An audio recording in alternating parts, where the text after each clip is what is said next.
back in the 70s, I built a few Heath kits. Those were electronic kits that you could buy to make things like radios and TV sets, although that was pretty expensive. I didn't make one of those. I did make a voltmeter and a few other things, but I got out of electronics because it was pretty complicated if you wanted to do anything that, well, it really did much of anything beyond making a couple of lights blink. Well, speaking of blinking lights, this here is a little microcontroller board. And if you notice, the light is blinking every now and then.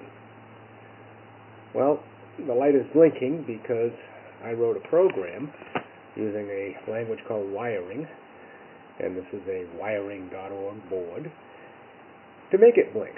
Now, I had a heck of a time getting that working because I didn't read the instructions. Would have been a lot easier if I had, but did eventually make it work, and it's a lot of fun. This is the new age of hobby electronics. Microcontroller boards that cost, well, as cheap as $35, even cheaper. This one happens to be a more higher end. It was a whopping, I think, $75, something like that. This is a fun hobby. There's some great resources, book reviews on my site about this stuff. There's some wonderful websites, and inexpensive, fun hobby. The new hobby electronics.